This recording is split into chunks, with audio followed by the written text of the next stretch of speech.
grande conflito.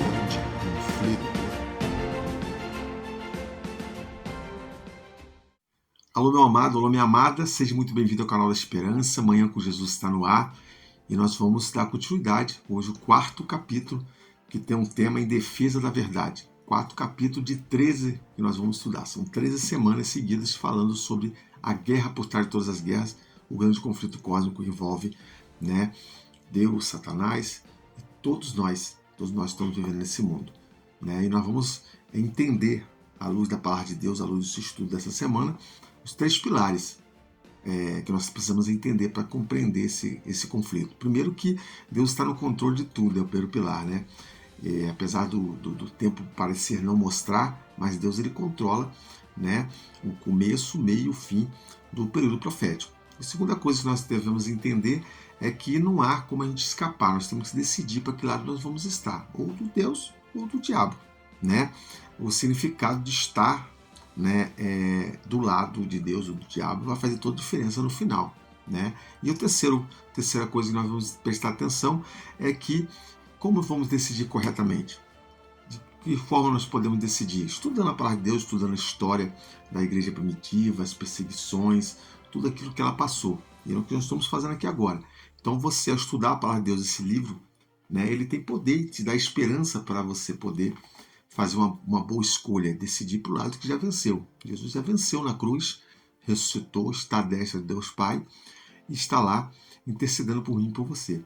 Então cabe a nós agora decidirmos de que lado nós vamos querer estar, ou do lado derrotado ou do lado do vencedor. Então seja muito bem-vindo ao nosso canal, estamos começando agora, você é o nosso convidado especial, é um prazer enorme ter você aqui conosco. Vamos então dar continuidade ao nosso tema hoje, que tem como ênfase em defesa da verdade. O texto que nós vamos ler se encontra em João 3, 14, verso 15. Olha o que diz aqui.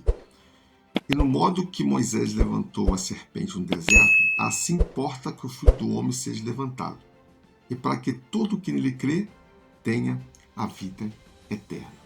Esse é o nosso texto base para esse tema que nós vamos estudar hoje, o breve tema que nós vamos estudar.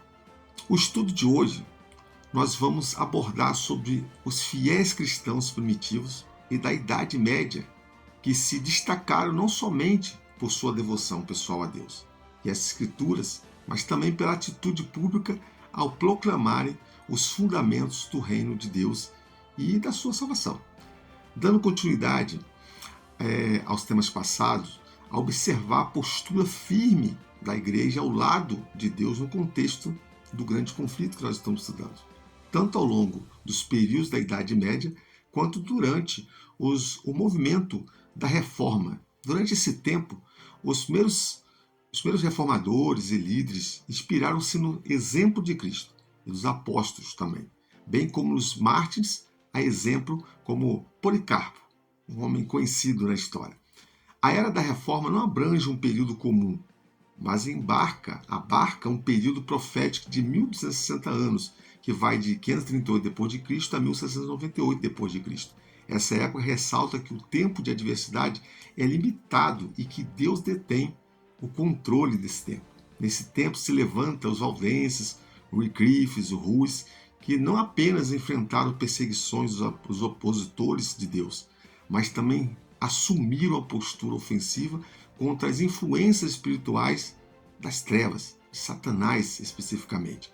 A missão destes e o segredo do seu poder consiste em descobrir amor e proclamar a palavra de Deus independente das consequências. Podemos ver aqui que esse trabalho culminou e há 2 coisas a realizar: a obra de Deus e salvar também homens da morte, da perdição. Ao mostrar distorções e influência do maligno nesta guerra cósmica, as sombras espirituais cedem perante a proclamação da palavra que ilumina o mundo com esperança e amor. Podemos destacar o nome de algumas pessoas que não se dobraram diante dos mandos e mandos da igreja agora, a igreja apostatada. A força contra eles foi brutal, mas se mantiveram firmes e fortes em defesa da verdade. Tinham pouca luz disponível, mas se agarraram a elas e foram em busca de mais e muito mais. E não aguardaram para si. Tomados pelo amor a Deus, trataram de fazer coisas que beneficiaram toda a humanidade. Primeiro, pelo exemplo, pelo testemunho. Segundo, pelo legado da história e material que nos deixaram. Bem, o primeiro nome visto foi Policarpo, de Esmirna. Policarpo foi um homem que, ainda jovem, teve o privilégio de ouvir e ver João, o idoso discípulo amado, e imediatamente se tornou também discípulo deste. Impressionado com a história deste mestre, ele acabou entregando o coração para o mestre dos mestres, sendo-lhe fiel até o último suspiro. Olha que coisa interessante. Policarpo morreu com 86 anos. Desde sua conversão, viveu firmemente para Cristo, até que seus opositores lhe fizeram algo terrível. O queimaram em praça pública. Que coisa! Ele foi como que uma ponte, ouviu de João e contou o que de João ouviu. Passou para as gerações seguintes muitas coisas que ouviu a respeito de Jesus, de seu ministério e de seus discípulos. Coisas que não foram escritas aqui, na Bíblia, no Novo Testamento. O que sobrou dele então? Sobrou apenas seu testemunho, a sua memória. Policarpo foi um homem que permaneceu firme em defesa da verdade. No início da perseguição pós-discípulos, já manifestando a apostasia em seu início, a igreja de Roma então começou a trilhar rumo aos tempos proféticos, tendo começado a se afastar da verdade, da verdadeira verdade, mesmo chamando o Senhor de Senhor. Partiu ferozmente em perseguição contra aqueles que permaneceram fiéis ao Senhor, a Jesus. Tudo já estava profetizado. A cortina foi retirada e o futuro visto. 3 diferentes expressões foram usadas pelos profetas para alertar os fiéis quanto ao início e a duração do tempo dessas arbitrariedades romanas. São elas: um tempo, mais 2 tempos e mais a metade de um tempo. 42 meses e 1260 dias. Decifradas, as expressões compreendemos se tratar de 1260 anos de ferozes perseguições, iniciadas a partir do ano da queda do último dos 3 chifres, visigodo, vândalos e astrologodo, em 538. Podemos aqui e agora falar horas e horas sobre as torturas que esses falsos cristãos impuseram aos verdadeiros cristãos, mas em vez disso, vamos dar preferência em falar daqueles que é fiel o tempo todo. Os seus olhos já haviam visto antecipadamente esse período e as suas mãos já haviam tomado as devidas providências para que a sua verdadeira igreja pudesse suportá-lo. E disse que haveria e houve um lugar preparado para alimentar e sustentar a sua amada igreja. Mas que lugar é esse? Qual foi o alimento que alimentou a igreja de Deus? Será que foi uma Bíblia guardada na gaveta? Ou uma Bíblia jogada empoeirada na estante? O que sustentou a igreja de Deus durante 1260 anos foi uma Bíblia lida, estudada, memorizada e obedecida. Ninguém nos alerta sobre a realidade do grande conflito, a não ser a Bíblia. E ninguém nos sustenta durante o grande conflito, a não ser ela, a Bíblia. Então, irmão, leiam a Bíblia. Leiam a Bíblia, sejam fiéis e estudiosos da Bíblia. Uma expressão comum que nós vemos aqui na Bíblia é a do falso profeta. De longa data há conhecimento sobre a vinda desse sujeito. Jesus deu um segundo nome a ele, chamando lobo com roupa de cordeiro. Esse falso profeta recebeu aula de um professor que foi expulso do céu. Esse falso profeta aprendeu muito com esse professor, desde o maternal até o pós-doutorado. Resultado, falsas doutrinas foram incorporadas na igreja primitiva, a ponto de banir as Sagradas Escrituras, de queimá-las, de proibi-las. Ele tirou a luz e trouxe as trevas. Ele patrocinou as mais densas noites da história do nosso cristianismo. Teria Deus então perdido o conflito para o professor e o seu aluno? Lógico que não. Deus não perdeu. Sempre houve luz nesses tempos de escuridão.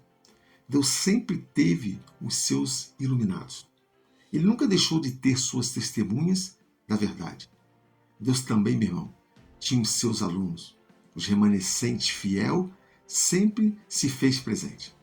Realmente, Deus cuidou dos seus por toda a Idade Média, e eles mantiveram a luz acesa durante as longas noites imposta pela Igreja Romana. E essa luz está em nossas mãos hoje, comigo e com você, a Bíblia Sagrada. No mesmo livro das profecias está escrito: lutarão contra o Cordeiro e o Cordeiro os vencerá, pois é o Senhor dos senhores e o Rei dos reis. Serão vencedores também os chamados, eleitos e fiéis, que estão com o Cordeiro. Então, meu irmão, sejam fiéis até a morte. Eu lhes darei a coroa da vida. Conserve o que vocês têm, para que ninguém tome a sua coroa. Está em Apocalipse 17, 14, Apocalipse 2, 10, Apocalipse 3, 11. Mas, meu irmão, durante a Idade Média, dentre as histórias de verdadeiros heróis que mantiveram a lâmpada acesa e levantada, temos de Pedro Valdo. Não sei se você já ouviu falar. E seus valdenses. Irmãos, eles faziam cópias da Bíblia na mão. E sabendo da possibilidade de serem apreendidas, eles as memorizavam, confrontando com os poderes do professor e do falso profeta. Eles defendiam a verdade, à custa de suas próprias vidas. Os valdenses são conhecidos pela história. Por sinal, não é só de católicos vive a história. Na cidade de Rous, na Alemanha, no Memorial Martinho Lutero, há uma estátua de Pedro Valdo, sentado, com a Bíblia aberta, encorada em seu colo, e olhando e falando para o mundo, com o dedo apontando para um texto bíblico. Como que dizendo, está escrito. Qual a razão dessa homenagem? Qual a razão? A razão é que Lutero deixou escrito que Pedro Valdo foi o seu grande inspirador, o seu influenciador. Essa estátua está lá para que todos se lembrem de um homem simples que amou a Cristo e amou a sua palavra. Falar em Pedro, Pedro, o apóstolo, nos deixou esta pérola. Sejam sóbrios e vigilantes. O inimigo de vocês, o diabo, anda em derredor como um leão que ruge procurando alguém para devorar. Resistam-lhe, firmes na fé, certo de que os irmãos de vocês, espalhados pelo mundo, estão passando por sofrimentos iguais ao de vocês. 1 Pedro 5, 8 a 9. O inglês John Wycliffe viveu num período conturbado da Igreja Católica, e o professor Wycliffe aproveitou a luta política que existia entre os dois papas e propôs algumas reformas, sendo que a principal era: a verdadeira autoridade emana da Bíblia. Nesse período, a Bíblia estava disponível apenas em 3 idiomas: o hebraico, o grego e o latim. Wycliffe então fez a tradução do latim para a língua inglesa. Resultado, a Igreja Católica deu para ele o título de herege. Não foi levado para as fogueiras. Morreu doente aos 56 anos de idade. 99 anos depois, apareceu Martinho Lutero. Nasceu para dar início à grande reforma protestante. Um sujeito admirável. Não citado também aqui no nosso estudo hoje, foi o alemão Johannes Gutenberg. Não foi teólogo, não propôs mudança no catolicismo, mas foi o Elon Musk de antigamente, imprimindo em gráficos o que até então, era feito na mão. Bem, o estudo deu destaque aos primeiros citados. John Hus, este homem fez muito pelo seu povo. Pensando bem, fez muito até por nós também, pois nos deixou um legado de honra, de determinação pela obra de Deus.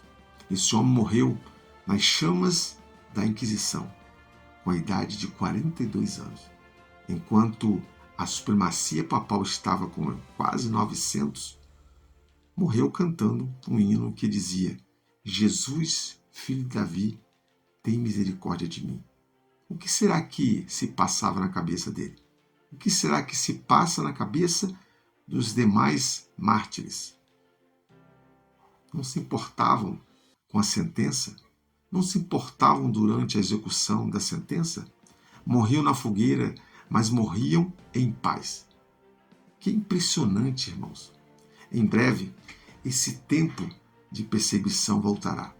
Mas logo depois dele, voltará o nosso Senhor, o Salvador Jesus Cristo, em glória e majestade.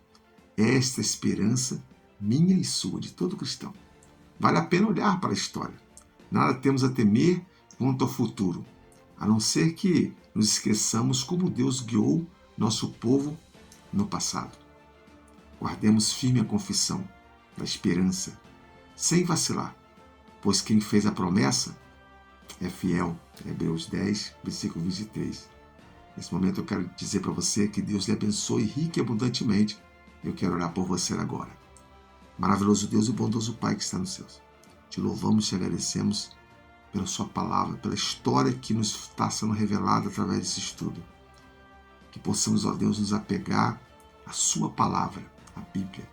Permanecemos firmes. Havemos de ter lutas no futuro, lutas ferozes, grandes, mas queremos estar de mão dadas contigo.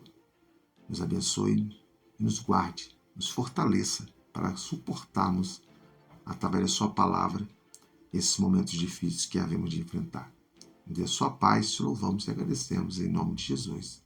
Amém, amém, amém.